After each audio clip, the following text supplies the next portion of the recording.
ಒಂದು ವಿದ್ಯಾರ್ಥಿನಿ ಸನ್ಮಾನ್ಯ ಮುಖ್ಯಮಂತ್ರಿಗಳಿಗೆ ಏನೋ ಮನವಿ ಮಾಡಬೇಕು, 2 ನಿಮಿಷ ಟೈಮ್ ಕೊಡಿ ಅಂತ ಕೇಳಿದ್ರು. ಸನ್ಮಾನ್ಯ ಸಚಿವರು ಅದಕ್ಕೆ ಒಪ್ಪಿಗೆಯನ್ನು ನೀಡಿದ್ದಾರೆ, ಮುಖ್ಯಮಂತ್ರಿಗಳು ಒಪ್ಪಿಗೆಯನ್ನು ನೀಡಿದ್ದಾರೆ. ಆದರೆ ಅವ್ರು ಏನು ಮನವಿ ಮಾಡ್ತಾರೆ ಅಂತ ನನಗೆ ಗೊತ್ತಿಲ್ಲ. ಬನ್ನಿ.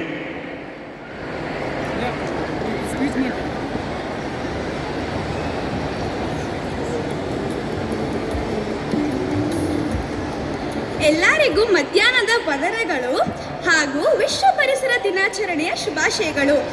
ನನ್ನ ಹೆಸರು ಲಿಖಿತಾ ಹಾಗೂ ನಾನು sunshine children home and school of STA 7th day Adventist ಅಲ್ಲಿ 9ನೇ ತರಗತಿಯಲ್ಲಿ ಓದುತ್ತಿದ್ದೇನೆ. ಇಂದು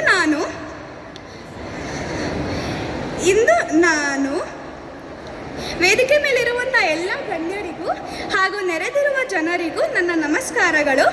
ಇಂದು ನಾನು ಆರೋಗ್ಯ ಮತ್ತು ನೈರ್ಮಲ್ಯದ ಬಗ್ಗೆ ಮಾತನಾಡುತ್ತಿದ್ದೇನೆ.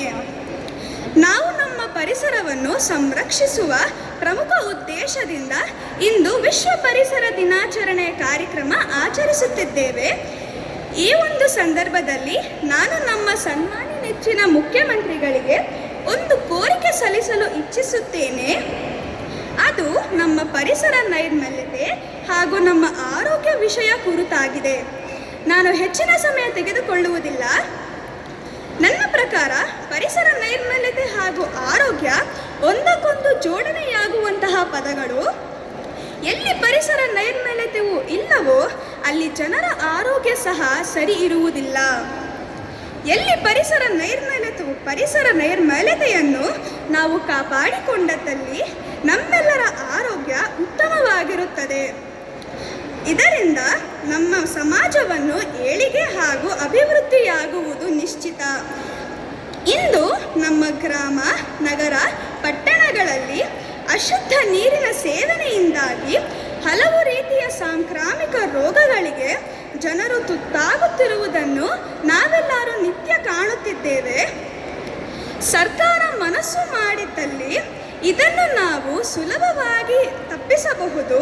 ಹೇಗೆಂದರೆ ನಮ್ಮ ಗ್ರಾಮ, ಪಟ್ಟಣ, ನಗರದಿಂದ ಹೊರಹೊಮ್ಮುವ ಕಲುಷಿತ ನೀರನ್ನು ನಾವು ಕಡ್ಡಾಯವಾಗಿ ವೈಜ್ಞಾನಿಕವಾಗಿ ಶುದ್ಧೀಕರಿಸಿ ಅದನ್ನು ನಮ್ಮ ನೀರಿನ ಮೂಲಗಳಾದ ಬಾವಿ, ಕೆರೆ, ತೊರೆ, ಕಾಲುವೆ, ನದಿಗಳಿಗೆ ವಿಸರ್ಜಿಸದೆ ಸಂಪೂರ್ಣವಾಗಿ ಮರುಬಳಕೆ ಮಾಡಬೇಕು.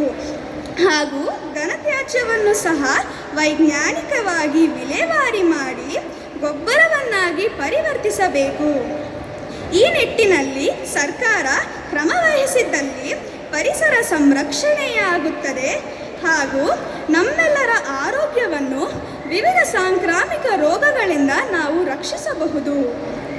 ಇದನ್ನು ಸಾಧಿಸಲು ಸರ್ಕಾರವು ಪ್ರತಿ ವರ್ಷ ಆರೋಗ್ಯಕ್ಕಾಗಿ ಮೀಸಲಿಟ್ಟ ವಾರ್ಷಿಕ ಅನುದಾನದಲ್ಲಿ ಸ್ವಲ್ಪ ಭಾಗವನ್ನು ಪರಿಸರ ನೈರ್ಮಲ್ಯಕ್ಕಾಗಿ ಬಳಸಿದರೆ ನಮ್ಮ ಪರಿಸರ ಸಹ ಸಂರಕ್ಷಣೆಯಾಗುತ್ತದೆ ಹಾಗೂ ನಮ್ಮೆಲ್ಲರ ಆರೋಗ್ಯ ಉತ್ತಮವಾಗಿರುತ್ತದೆ.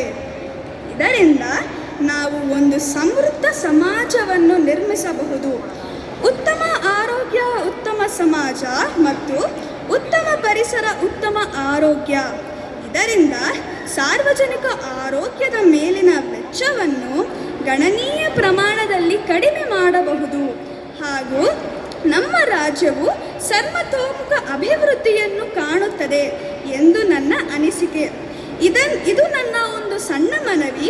ಇದನ್ನು ಪರಿಗಣಿಸುವಿರೆಂದು ನಾನು ಭಾವಿಸುತ್ತೇನೆ. ಧನ್ಯವಾದಗಳು. ಎಲ್ಲ ಮಕ್ಕಳ ಪರವಾಗಿ ಲಿಖಿತಾ ಈ ಒಂದು ಮನವಿಯನ್ನು ಮುಖ್ಯಮಂತ್ರಿಗಳಿಗೆ ನೀಡ್ತಾ ಇದ್ದಾರೆ. ಈಕೆ 9th standard student from sunshine home and school 7th day Adventist school. ಎಲ್ಲ ಮಕ್ಕಳು ಯಾಕೋ ಚಪ್ಪಾಳೆ ಹೊಡಿತಾ ಇಲ್ಲ, ಎಲ್ಲ ಎದ್ದೋಗ್ತಾ ಇದ್ದಾರೆ. ಕೂತ್ಕೊಳ್ಳಿ, ಎಲ್ಲ ಮಕ್ಕಳು ಕೂತ್ಕೋಬೇಕು. ಧನ್ಯವಾದಗಳು. ಮುಖ್ಯಮಂತ್ರಿಗಳು ಸಹ ಈ ಮನವಿಯನ್ನು ಸ್ವೀಕಾರ ಮಾಡಿದ್ದಕ್ಕಾಗಿ ಅನಂತ ವಂದನೆಗಳು. ಇನ್ನು ಕರ್ನಾಟಕ ರಾಜ್ಯ ಪರಿಸರ ಪ್ರಶಸ್ತಿ ಪ್ರದಾನದತ್ತ ನಾವು